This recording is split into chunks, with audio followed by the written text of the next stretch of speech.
He was Muhammad sallallahu alayhi wa sallam. আসসালামু আলাইকুম ওয়া রাহমাতুল্লাহি ওয়া বারাকাতুহু। সম্মানিত দর্শক শ্রোতা, যে যেখান থেকে আমাদের দেখছেন সকলকে জানাচ্ছি ইসলামিক জিজ্ঞাসা অনুষ্ঠানের পক্ষ থেকে আন্তরিক শুভেচ্ছা, মোবারকবাদ। প্রিয় দর্শক, কোরবানি প্রসঙ্গে কিছু জরুরি প্রশ্ন আমাদের কাছে রয়েছে। একটি প্রশ্ন হচ্ছে, কোরবানির দিনে কি খাবারের জন্য হাঁস মুরগি জবাহ করা যাবে কিনা? প্রিয় দর্শক, বর্তমান প্রেক্ষাপটে প্রচলিত একটি প্রশ্ন। আমরা দেখে থাকি আমাদের সমাজে অনেক সময় অনেকেই প্রশ্ন করে থাকেন এবং সন্দেহ পোষণ করে থাকেন যে কোরবানির দিনগুলোতে হাঁস মুরগি জবাই করলে হবে কিনা।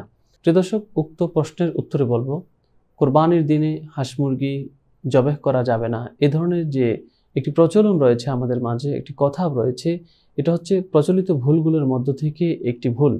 অর্থাৎ আমরা অনেকেই মনে করে থাকি কোরবানির দিনগুলোতে হাঁস মুরগি জবাই করা যাবে না, কোরবানির দিনগুলোতে শুধুমাত্র পশু জবাই করতে হবে। আসলে এমনটা কখনোই ঠিক না।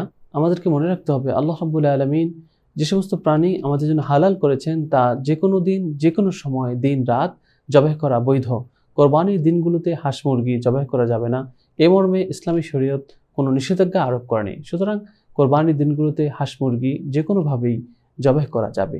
তবে হ্যাঁ, কোরবানির নিয়তে হাঁস মুরগি জবাই করা যাবে না, কারণ কোরবানির মধ্যে 6টি ক্যাটাগরির পশু ব্যতীত অন্য কোনো পশু কোরবানি করা যাবে না।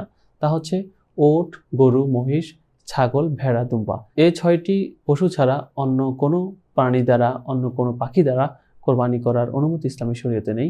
এজন্য কোরবানির দিনগুলোতে কেউ যদি হাঁস মুরগি কোরবানির নিয়তে জবাই করে তাহলে এটা বৈধ নয়। যেমনটি ফতোয়া শামিতে উল্লেখ আছে, ফায়াকরাহু যাবহু দাজাজাতিন ওয়াদিকিন আয় বিনিয়াতিল উযহিয়াতি।